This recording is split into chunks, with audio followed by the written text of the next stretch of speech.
And we are recording. It is Tuesday, April 16th, 2019. Welcome everyone to Charts Chat. Again, the agenda, pasted into chat here. And so we can go ahead and just walk through each of the items. Thank you. You added your name next to the first one. So it's the OpenShift resources in Charts. Can you go ahead and tell us what you're asking about here? Yeah, sure. So first of all, hi, Matt, Jacob, and Reinhard. I hope I'm pronouncing it right. I am Mao, and I am currently a maintainer for 3 charts, Jenkins, Grafana, and Cassandra, and as I believe on the way to be a charts maintainer. And I've encountered a couple of issues that I wanted to bring up in today's meeting. So the first one is whether or not at all, and if yes, then what would be the preferred method to do so? Are we going to add OpenShift resources, OpenShift specific resources into existing charts? So this is up for discussion on my side. Are we or not adding OpenShift resources, specific ones, as in routes or deployment configs or whatever?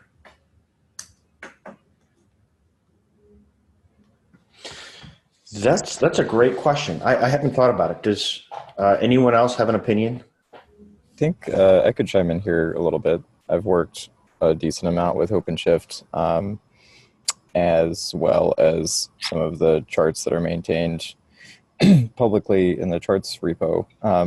And generally what the approach that I've taken is just to create a new parent chart that will create resources like a route, and then pull in as a dependency the upstream chart. And then you can generally do whatever you need. It's almost always just that I need to create a route for ingress. I don't think that we would want to support deployment configs because in general, all the features that you can get from deployment configs, you can get by adding annotations for things like image change triggers. But if a chart doesn't support those hooks, like for inserting annotations correctly, then that's something we would want to be able to do, I think. The only case where I would be okay, I think, adding something like a route or a deployment config would be if the chart is obviously specifically meant for installation in OpenShift. Yeah. Deployment configs also don't work extremely well with Helm because it doesn't know how to wait for rollouts to complete like it does with deployments. So the wait flag doesn't work very well. So I definitely agree about deployment configs. It was a bad example. And thank you for that response. I appreciate your thoughts. On the other hand, and there is another hand, Helm and OpenShift currently, as I perceive it, maybe my perception is wrong, they are not best friends. I mean, they work well together, but I think that the community that is using OpenShift is maybe uses less Helm than we would like, and maybe this would be a good way to pull them in and use this tool. As a side observer, I've been watching Helm a lot. And I think it is a great tool, and I think it can benefit to others. And if we add some routes or things like that people want, so maybe this can be for the best. So let me ask some questions though about this, because so if these files were in a chart, but it was installed in a vanilla Kubernetes cluster, what would happen? It won't work. The chart won't work? Yeah, because there is no such resource. So any resource you made up, same result, I guess. So if this is going to happen, we need patterns that can catch that the cluster doesn't support the resource to not put it in, right? Right. So either a pattern to catch it, as in has capabilities, if I remember correctly, And the other option would be feature flags enabled true or false and let the users control it. Because maybe a user on OpenShift does want to create an ingress resource and doesn't care if it's ingress or route. As in, if a route is created, if an ingress is created on OpenShift, so it will automatically create a route as well. So maybe some users don't mind, maybe some do. So capabilities right now look at API groups, not individual resources. And I'm sorry, I can't remember off of hand. It's been a while since I've looked at OpenShift. Does it use discrete custom API groups to decide that it's OpenShift resources? Yes, I think routes are in their own API group, but I could be wrong. I can verify that in a sec. Okay, because one of the things we would want with this, no matter how it works out, is that a chart should be installable in Kubernetes. And if something is blocking that, such as it's designed for OpenShift and it's got an OpenShift specific route, we then run into a problem. And so, you know, it's the same problem we're going to have to run into with CRD and how to do that as well. Because it's custom resources that are not just baked into Kubernetes. By the way, that's where the wait flag was originally defined, because if you actually do wait for things, if you want to wait for a stateful set versus deployment for something else, it turns out that the way that you do that underneath the hood everywhere is a little bit different. And there wasn't, at least the last time I looked, there wasn't a nice way to just wait on everything consistently. The Kubernetes that I think still needs to be worked out in the way it's exposed with the API. But that was the last time I looked. Things may have improved. And so that's why wait doesn't work well with anything that's not a core resource, because we've actually had to say handle core resources, specific ways of waiting. It's kind of a lacking feature there. So I understand that problem. So yeah, I see route.openshift.io. We could actually look for and say, you could use it in OpenShift if there's kind of two ways. You could look at the capabilities to see if a resource group is there, such as route.openshift.io/v1. You can actually see, is that there? And if it's there, install it. If not, don't. The other way is you could have it as a value in the values file. So either somebody could set it with set, or they could do it with their custom values file. And I would say if it's in the chart repository, it always defaults to false because we're going for a primary Kubernetes, but it can be opted into. This would also be the same. I mean, it's basically the same pattern as handling CRDs. And we would need a consistent way of handling that. What do folks think about this kind of idea? Because it's all opt-in. It's the same pattern as CRDs. How does that sound? Yeah, I agree. Make it opt-in, but we should allow it. Yeah, I mean, I would ultimately just treat this like I would a CRD. And that's an area we do need to improve on. So this provides some real-world cases for it. Also, we don't have any OpenShift clusters available for CI right now, do we? So that would be potentially an issue if you were wanting to have an integration test that ran with OpenShift resources. That would fail right now. Yeah.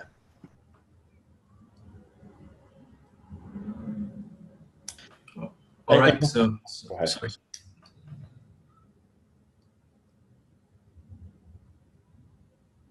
The thing, if we were going to start doing this, we would probably have to also consider testing for some of this, because right now we can test. We don't do a great job of probably testing with CRDs the way we should.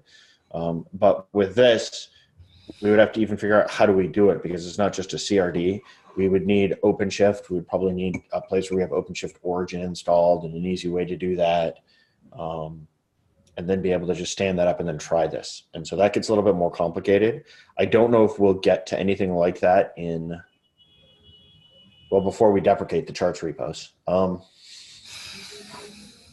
the way, I say that because there is with Helm v3, we are switching modes to not so much, we're going to slowly deprecate the charts repos.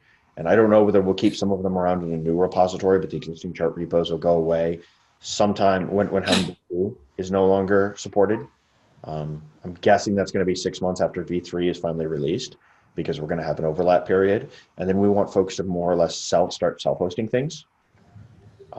So even a write-up of how to test something like this and OpenShift in general might be useful, because it's kind of an addition thing to CRDs. I'm just thinking out loud. So I do think there are some big advantages to specifically targeting OpenShift if you're thinking about a new chart and adding that to the distributed repository. That's so like if you're only targeting OpenShift, then you can have a much nicer API in your values for things like auto-generating certs and configuring things like end-to-end TLS from your route. That's probably difficult to abstract with a common denominator type config.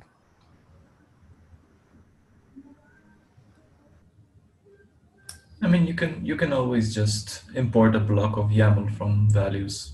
As in, this is the TLS section, just import it to YAML. But I personally don't like it so much. Yeah, there's some other things. Well, that's getting too low level, but like there's several things that you have to do to enable encryption, the auto certificate generation in OpenShift. So Yeah, you have to have Let's Encrypt and things like that. So are we okay with saying we will, for the time being, treat this sort of like CRDs, but you have to opt into it? Or do we want to have something else before we would do something like that?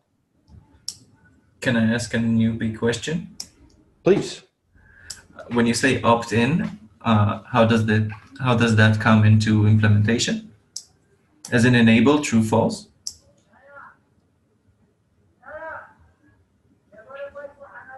Does anyone else have an opinion on this?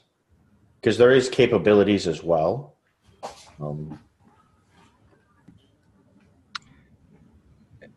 It's basically as it's done in that example that's linked, where you say route enabled true false. Basically, I would probably do it that way.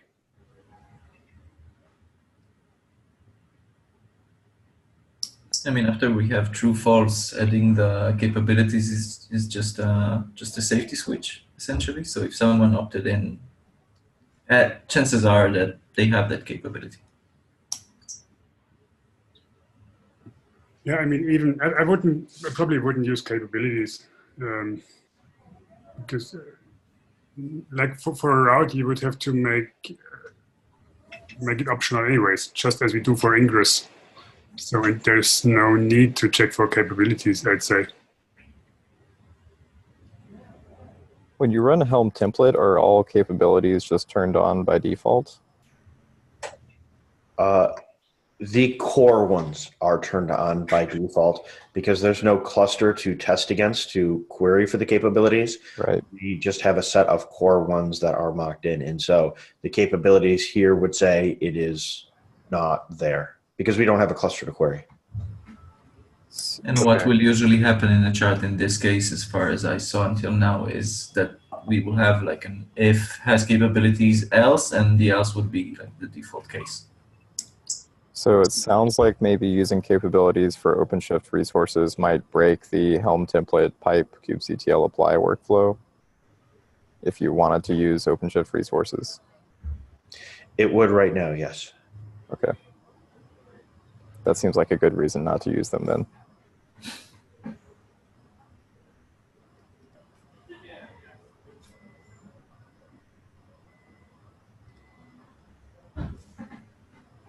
Is there any downside?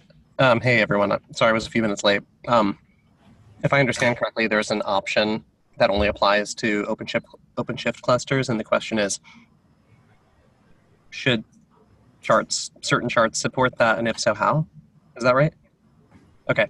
The toggle deploy option is pretty... Is there any downside to that? Meaning having a values toggle like we have with other things. There are other, for example... RBAC. Yeah, exactly. Things like that. Like, for example, there are a lot of cluster type specific or cloud provider specific toggles throughout the charts repo. And one of the things that we've tried to discourage over time is the use of lots of complex logic in the charts for various reasons. One of the reasons you just mentioned, if you wanted to try to templatize it and then just do an apply, a kube control apply, it kind of breaks all of that. But also it's just harder to maintain. So I guess my question is there any has anyone thought of a downside to just a normal value toggle? No. And if not, then... And that's the example in the template, and that's what Reinhard suggested. So yeah. I guess what we're saying is, if you wanted to propose a pull request that did that, or if maybe that was one, I'd have to go click the window already. I don't see an issue with it. Yeah, it is a pull request. Okay, cool.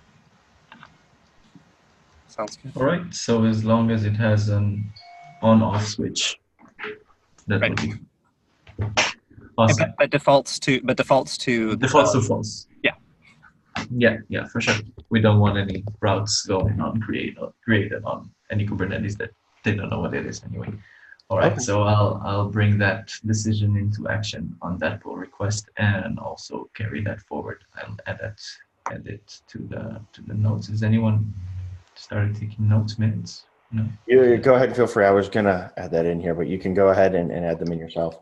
The next one, and I think since we have a decision on this one, the next one is yours as well. Yes. Which is another Jenkins chart. Yes.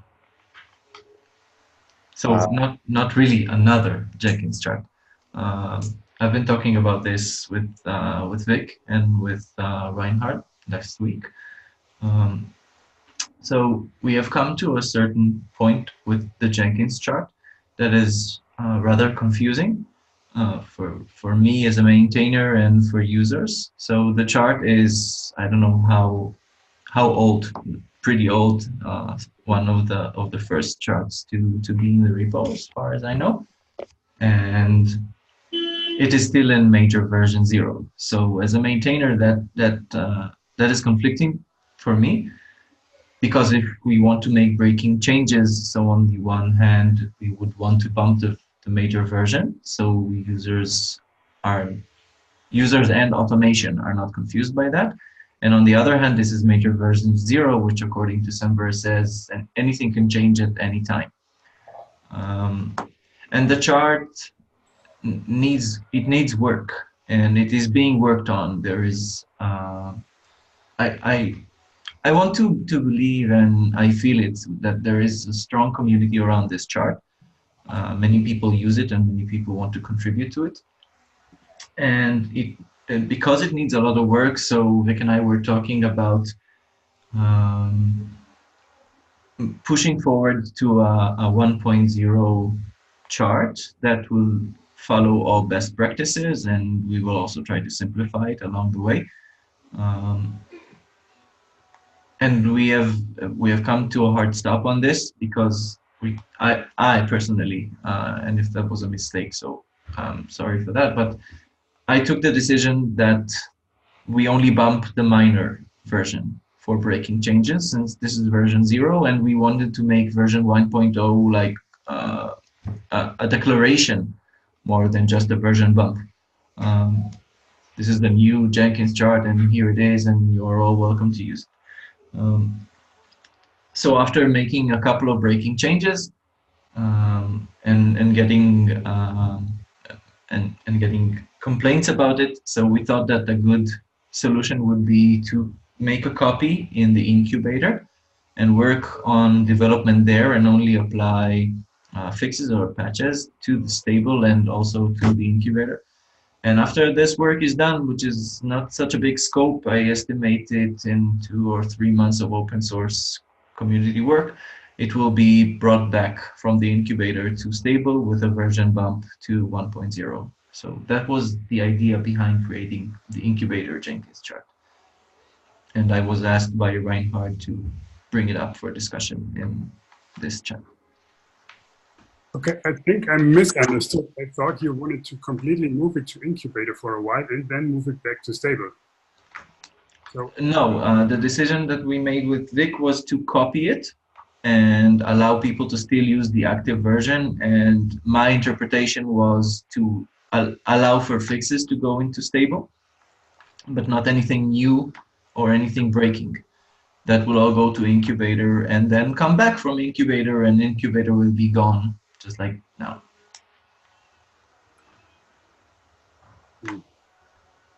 Is there a GitHub tracking issue for any of the major changes you're looking to make? There will be soon. I've just discussed this 2 days ago, I think, with one of the other contributors, and I think he's going to open issues for the things that we are about to do to allow the other members of the community to work their way in and help with that. I have a quick question about this. If that question was answered, it sounds like it kind of was. There is not a GitHub issue yet, right? But there will be. No, there will be. Okay, cool. I'm a little bit, personally, that sounds like it makes sense, especially if the goal of the Helm charts repo is to be a very long-term resting place for community charts, but it's ideally not. There will be a long tail where we support a certain length of time, where we support those charts before they get moved to distributed repos. But since there's a lot of changes, that there's an interest in a lot of changes, and however, yet still maintaining still keeping the current version as it is and stable, have you all discussed finding another home for it outside of the Helm charts repo while you add these new changes and moving, at some point adding that to the Helm hub? Well, that is a good question. I'm sorry, Reinhard, you were going to say, and I keep talking. No, I was just going to say that's a good point, actually. Yeah, go ahead. Okay, so that suggestion. I think it could be quite confusing to have two. I think it could be quite confusing for users to have two Jenkins charts in the repo. And in the past, we've never wanted to have two charts for the same thing. So I'm not sure if you should do that. Remember, the incubator repository is not added to Helm by default. Somebody has to opt into it. So it could be an opt-in and a comment at the top of the README to let folks know about it. I'm just proposing all the data. I'm not suggesting what we should do. Yeah. So in this pull request for introducing the incubator Jenkins chart, there's also an addition to the README of both charts. In the incubator stating that this is the development version, and in the stable one stating that there is a development version, and this is the link. And we chose to copy over moving, so people don't freak out, like, where's the Jenkins chart that I'm used to? And the suggestion of working on another location, that is something that came up as well. And I personally think that we have a lot of small wins when we work in incubator rather than on another fork or something, because we have all the infrastructure in place for testing, for example, and for user management and maintainers management, and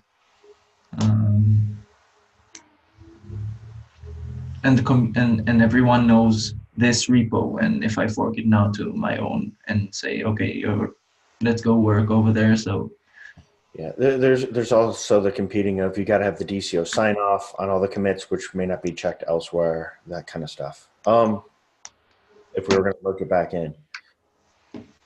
The one thought in my mind here is also, this is the Jenkins chart, and it's one of those charts that's been burning in the back of my mind here, is going to end up needing another long-term location after 2019. We don't need to solve for that now. That's also something in the back of my mind of, where does this and some of the other popular ones that are collaboratively done like this happen afterwards? But I think I'm okay with the incubator being this way personally, but I also don't have a strong enough opinion, and others may have a bigger opinion. I don't know.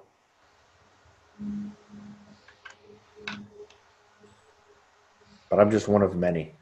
Scott, Reinhard, do either one of you have an opinion on this? Much of an opinion? I mean, Well, I'll say I agree with Reinhard that it could be confusing. That's one con in the pros and cons list. I do think it could be confusing. I don't think there's any doubt about that. Otherwise, this conversation probably would have only taken about 10 seconds. That's one downside. If you compare the downside of doing what Matt's saying, I think that's, Matt, if that's similar to what I was suggesting a moment ago, if I understand correctly, about finding what will be an eventual home for it. I wouldn't necessarily say, that it should be like on your personal account. Like it could be, it could, but it could be an org that several of the people who want to maintain it come up with together. It can also, as a Git repo, move to somewhere else. Who knows? Maybe somewhere under the Jenkins namespace at some point they'll want to adopt it, or maybe I don't know. But that's, I think, part of the case of the distributed charts repos hub, is that we're going to be doing with everything, at some point. So it might be a good. The upside of that, from my point of view, is that you have a lot more options at your disposal for development workflow. For example, you could have branches. You could have a development branch. You know what I mean? As opposed to kind of using another folder within the repo for a development space. I don't strongly think we shouldn't do it no matter what. I don't think that. I think if just something to consider the pros and cons. That's my point of view. I don't know if you feel the same, Reinhard, but. Yeah, but basically, I wouldn't object it, but yeah, I'm not a big fan of the incubator anyways. I'd rather get rid of it and usually tell people don't go there, and they create new charts. But because I don't really want to have half-baked stuff on the charts repo. That's the reason. Do it right from the beginning and then go to stable. That's in general my opinion. But yeah. So there is another option that will simplify this whole thing and just take away the declaration part of it. If we just bump major versions, even though this is 0, and we don't declare a 1.0, hey, come everyone, check this out. So just bump the major versions and don't make a big deal out of it. So, I'm sorry, maybe I missed that. Why wasn't that the rule in the first place? Is because the current major version is 0, and I took the decision to bump minor versions to make the declaration. Let me pass you this PR real quick. Because it was a while, this is in the review guidelines now, but there was a while where this was just a brewing issue, and we didn't actually specify this, but take a look at the at the versioning section in the review guidelines. That's okay if it's been that way. It really should, at the earliest opportunity, bump major if there were ever breaking changes in the past that missed a major update. So I think if that will simplify this and there's no objection to that, I thought maybe there were some other objections. If that's the only objection, then I agree with your last statement. Yes, I read this section and wondered about this myself. Should we just bump it and be done with it? Yes. I think that's actually a decision that we already came to in the past about cases like this. If there was a breaking change that had not been caught in the past, then we should bump it at whatever earliest convenience. In fact, one of the changes to the chart testing tool, right, Reinhard, is that we're now going to be checking the previous minor version, and if we're not going to check every past minor version just because it's a lot of extra work, so it won't catch past accidental non-major bumps, but it will at least check the last one at some point in the near future, and then we'll catch things like this, and it will fail tests, and you'll know why. That's super cool. I even had a thought in my mind at a time that as maintainers, it's difficult to keep contributors bumping their charts, bumping their versions, and as a member, it's much easier because you can push to their forks. But if you are not a member, which is the common case, then you can't, and after you merge one pull request, you are blocked on all the others, and that comes into play very heavily on widely adopted charts such as Jenkins and Grafana, but not so much on others. So that's not such a big deal. And I was thinking that maybe this can be automated, as in the pull request template, someone will write minor or major, and the bump will be automatic with other users selecting. So that has its upsides and its downsides, like everything. I'm usually not a big fan of automatic version updates. I think this is like the sign off of the developer, the contributor, whatever. But this can solve something else, but never mind about this. So I think the simplest solution here would be to just bump the Jenkins chart to 1 and be done with it. I would just like to talk about Vic with this before I act on the pull request, because I had coordinated this with him and I wouldn't want to go on and do something uncoordinated. So if that's okay with everyone, this is what I think that will be. Sounds good. Sure. All right. Thank you. Thank you all. So we are on to the next one, which is a chart to easily configure custom RBAC permissions. I threw this one in here. Basically, somebody's proposing that we have a chart in the repository that is just a configuration thing, no package. And my take on this is Helm is a package manager, not configuration management. And it's not templating, it's a package manager. So this should be out. But I figured it would be worth also chatting over here real quick to see if anybody wanted to check me on it. So basically, you want a chart to have an app in it, and not just non-app resources like deployment status sets, event sets, whatever. I mean, Helm is a package manager, not a configuration manager. So it's modeled after things like apt and yum and homebrew and things like that, meant to install something into the cluster. That's the idea of Helm. Yeah, but I'm just trying to see where you draw the borderline, because it does install some resources. It's RBAC resources. So, I mean, you can package up RBAC resources and you've got a package. I'm just thinking, I don't know, I don't have an opinion yet. But that's almost saying to do the RBAC is all about saying, how do I configure this cluster a certain way? I'm not installing an application into the cluster. I'm trying to do some kind of configuration.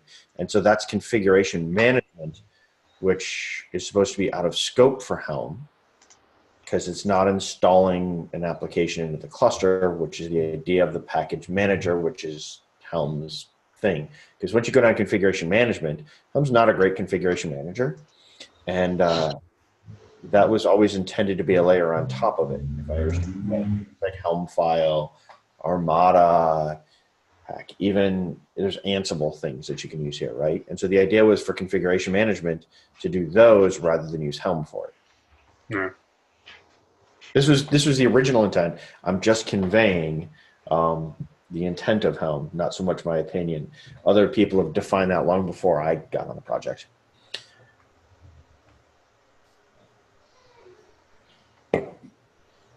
Anyone have any thoughts on it?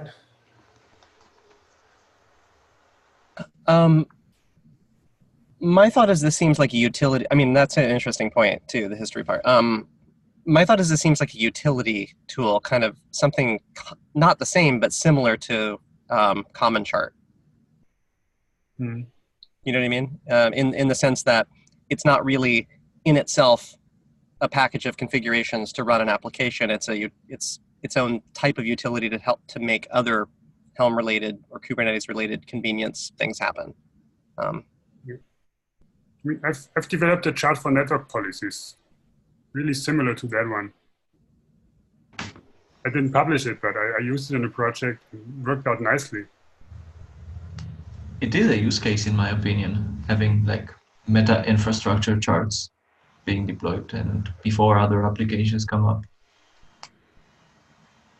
It's a kind of cool use case for Helm. One question I have is, does it belong in the stable charts? I mean, it does seem a little atypical, a little idiosyncratic for that.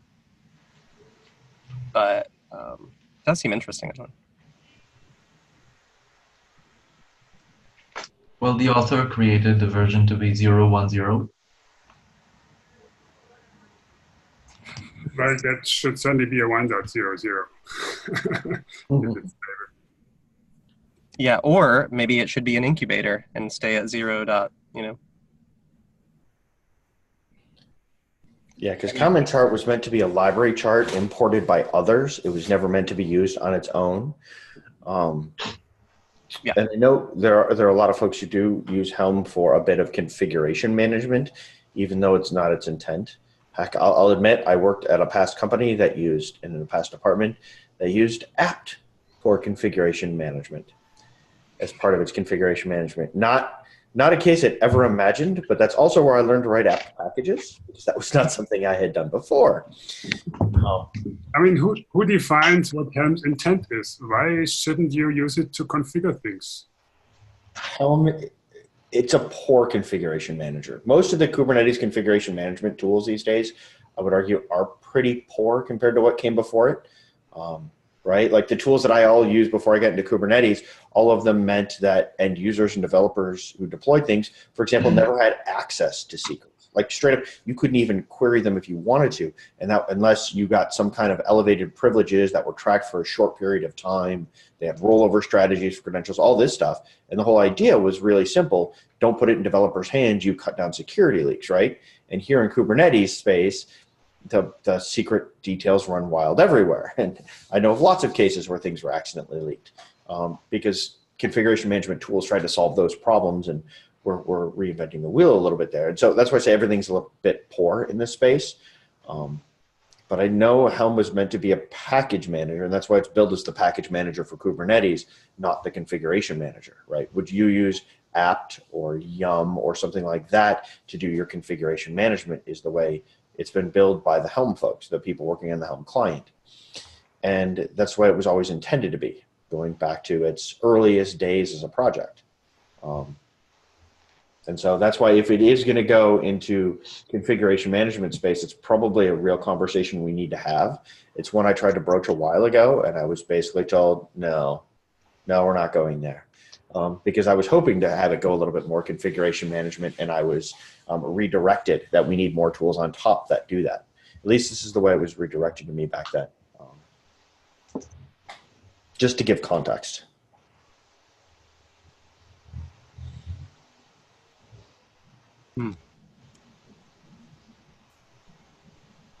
Yeah, I personally, it's hard for me to know. I mean, like, because one of the questions is about Helm's initial intent, and the other is about the goal of this repo, of the charts repo.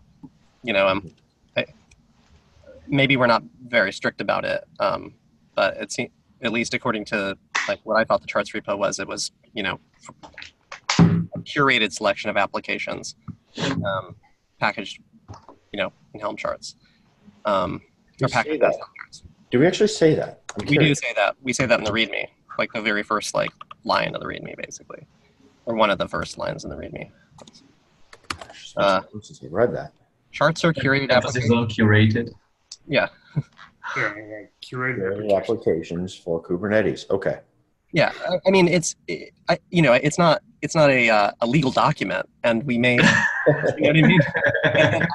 I really don't have a super strong opinion. Again, like mainly, I think, like what I try to weigh is, some sort of balance between satisfying, the community by kind of hosting stuff that they think is important and interesting versus trying to help the community by moving to a more maintainable system like we've been trying to do.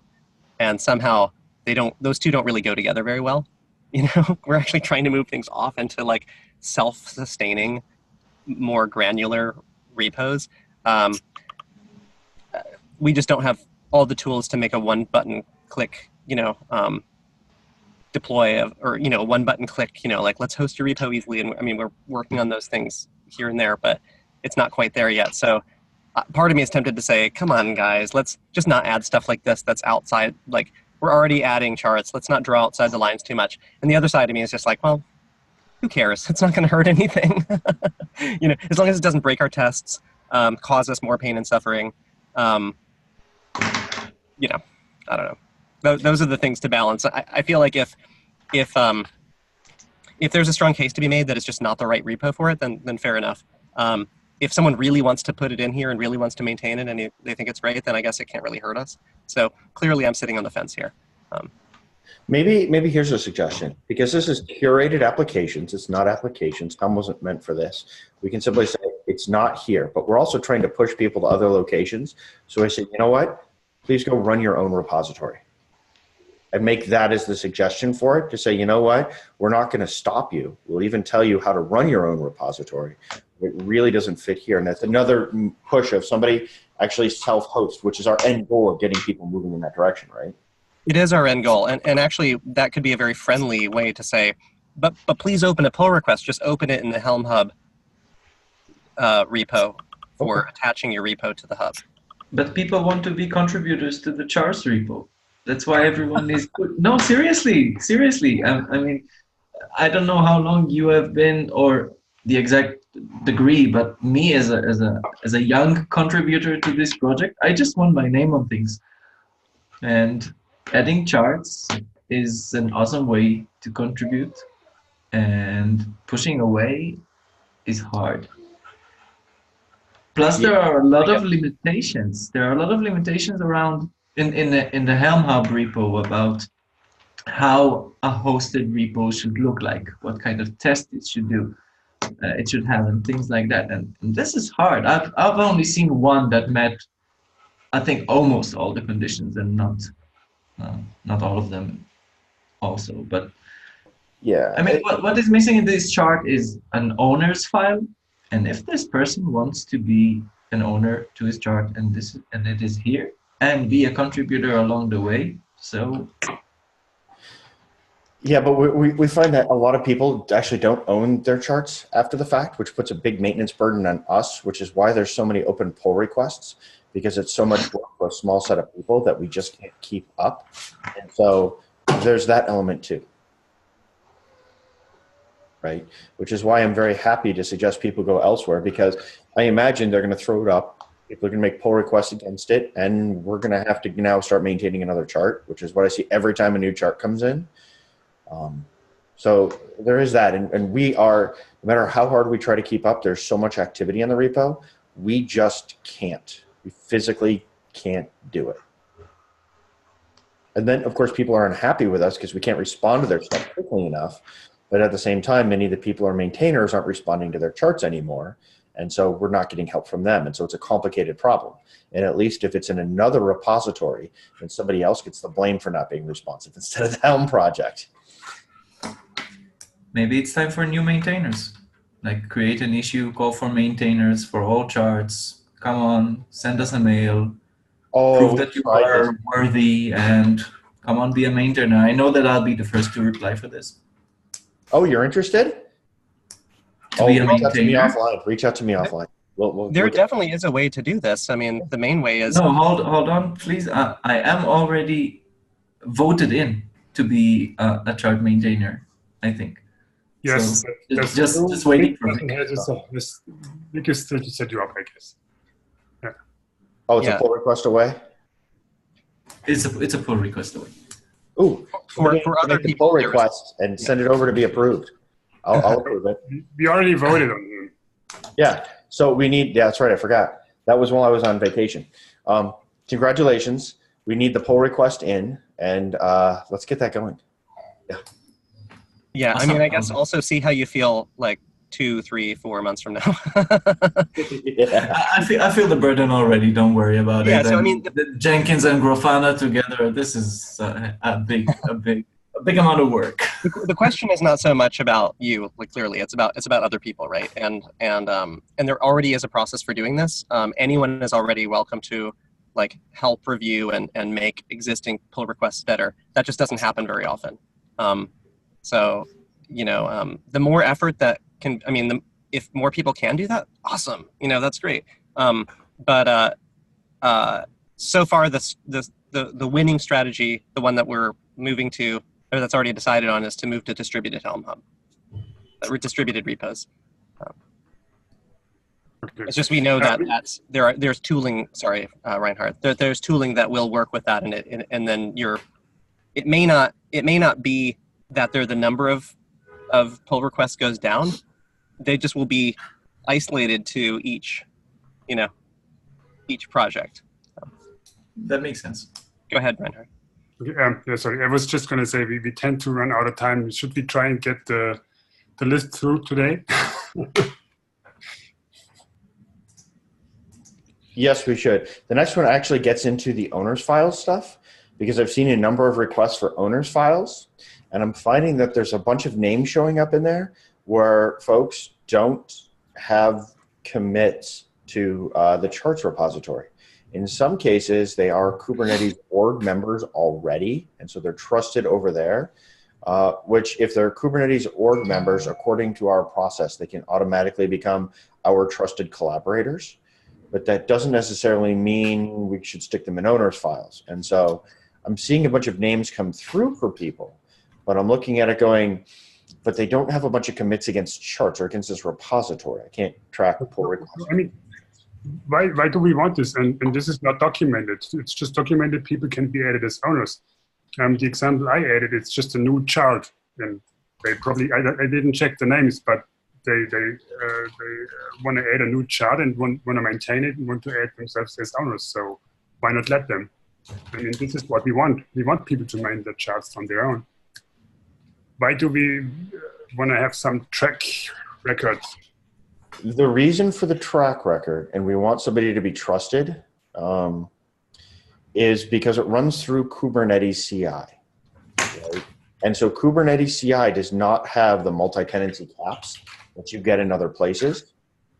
And that's why they have the trust system in Kubernetes. And right, we're using their CI and their tooling, but it doesn't. I mean, you could run an hours long, you could stick a Bitcoin mining in a chart and it would use Kubernetes infrastructure and it would use our stuff and run while doing this based on Kubernetes stuff. There are no checks and balances in there. There just aren't, and that was due to the nature of some of the jobs. So that's why we want to make sure somebody's trusted and it's built off that Kubernetes. If we were using something like Circle or Travis or something like this, where they have those baked in checks, then we wouldn't need the trusted issue. But this is why it was always done, because we're using Kubernetes infrastructure for a certain part of our system. Yeah, but I mean, do you have really? If somebody made a couple of commits on the repo, does this really increase the trust level that much? Okay, so if we think they're roughly trusted, and I knew for trusted collaborator, we actually did have something for that.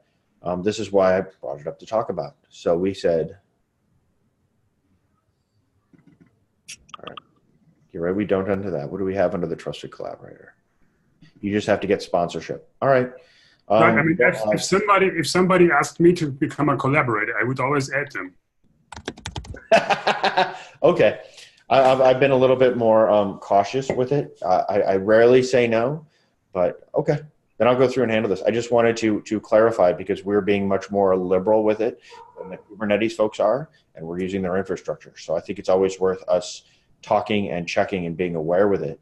And for the second example I added, I didn't check the people, but I know they are trustworthy. So I know a couple of them, and this is not Bitcoin mining. Yeah. And quite frankly, there must have been examples in the past where things went wrong for them to become so tight with things. So, okay. We can go on to the next thing because we've only got a few minutes left here. Checklist for onboarding new chart maintainers. Where you're thinking of, where do we put this thing? I put that, I recently onboarded Jacob, and I think there's still something missing. And I sent around a little list, which just from the top of my head, and I think I came up with one or two more points. I don't remember now. So we should just maybe add a file to the Keybase folder maybe. And so we know what to do when a new maintainer comes around. Sure. We could do it there, or if we wanted to add it to the Helm community repository, I think there might be a Helm Helm maintainers list there as well. There's a Helm one somewhere that's public. Yeah, but that doesn't really fit. Okay. Now I'm fine with Keybase. I was just pointing at the other locations just to raise awareness. That's fine. Sounds good. Yeah, sorry. I got someone was like pinging me for something completely different, and I was kind of forced to look, and I think I lost context here. What's the question about where a list should be? For onboarding new chart maintainers, where's the list? We kind of need a checklist what to do when we onboard a new maintainer. Ah, I gotcha. That makes sense. It's not just a pull request for the owners files. It's more. Yeah, there's a bunch of things that need to happen. And I guess Keybase is fine if we want to keep it private, or if we wanted to we could put it up in the community repository as a list as well. I think my question is, do we have anything that we want to keep private? Maybe we should start just chatting about it on Keybase, and if it turns out... I would start with Keybase, and then we can always move. Yeah. Sure. Sounds good to me. Okay. Then the last one. So the Kubernetes folks did an audit of all the buckets owned by the Kubernetes project. And unfortunately, our buckets are for the stable and incubator repos are owned by the Kubernetes project. And it turns out you can't transfer them to another project. Did you know that? You can't transfer buckets from one project to another, and you can't rename them. And our bucket URLs are hard-coded in all Helm v2 clients. Yeah, that's good, I know. Oh, this is such a pain point. Well, they found that somebody had taken our buckets and given the world write permissions to them. Everyone write permissions to them.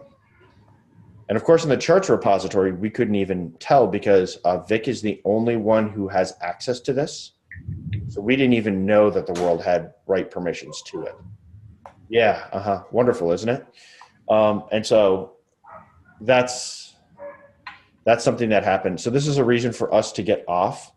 Before Helm v3, we were talking about introducing DNS, maybe deprecating things, but this is where our problem comes in because we can't redirect to object storage elsewhere or even another bucket name, and we can't move the bucket. We're kind of stuck between a rock and a hard place. Are we not able to change the permissions back or get those changed? Yeah, they did an audit and they fixed the permissions for us. Oh, okay. The Kubernetes project did, but the Kubernetes project is trying to get all of its infrastructure off of the Google-owned Kubernetes infrastructure onto the CNCF infrastructure, which is why they also came around to asking. But because you can't just move buckets, and we made the buckets, we didn't throw some kind of DNS in front of them. We got ourselves between a rock and a hard place because we support things for a long time. Kubernetes is just a few releases, and then you're just like, break people. We're fine. 9 months ago, break them. Can't we have long form support? Can't we use? Can't you proxy that, or can't you do a proxy redirect in Cloud DNS maybe? Google's Cloud DNS. What happens to everybody who already has Helm installed and has a config in their Helm home directory that tells them where stable or incubator are? Oh no, I get that, but I mean, can't we redirect from a bucket URL in Cloud DNS to some other location? No, the last time I checked, I was told no. Okay. You can't take a bucket location and redirect it elsewhere. It just feels okay. So. All right. So this is another reason to deprecate those repositories because we're between a rock and a hard place. But I wanted to let everybody know. Thank you, and that's actually we should remind ourselves of that as when we check back in about our deprecation timeline for okay. And I told them it'll probably be the rest of 2019 will want it. Is that okay? And I think the answer is yes, that's okay for us to keep doing this for the rest of 2019. So, okay. Well, that was the last item. Only thing I want to say is that Reinhard, I want to connect with you about, and whoever else that's working on it, but specifically because you're on the call, about the chart releaser project. I know there have been a couple of conversations about other tools out there, but they don't really fit the bill, at least not yet. I'd like to check in with you about about, I don't want to get into the details of it because we have like, what, a minute and a half left of this meeting, max, but just about some of the things that we need to do to prioritize getting that ready for people to easily use it, to kind of handle some of the issues that Mayor mentioned, you know. That's it. You know, because Matt, like, if that's one of the missing pieces for us is just having like a push button easy way of doing it. I wouldn't say that's a blocking thing, but it No. would be nice to have. It would be a lubrication for the community, you know, to kind of smooth the transition. That's all. Yeah, I think the only blocker for us is Helm V3 getting out the door. That's really the blocker. And it's not happening quick enough due to so many things that have happened. All right. Well, we are about at time, so I'll respect everybody's time here. Thanks, everyone, for coming, and we will be back again in 2 weeks. Sorry. On a quick last personal side note, Mayor, I was just going to mention, I've been working on a new Jenkins chart myself, by the way. I was just going to mention it. It will be hosted somewhere else and will be published soon, just in case you're interested. Okay, I'll be sure to Because follow. the original Jenkins chart, it's a pain, but yeah. All right. So. Yeah, thanks for that. And thanks, guys, for voting me in. It's very exciting for me to be joining on such a project. And it's exciting for us. Appreciate it.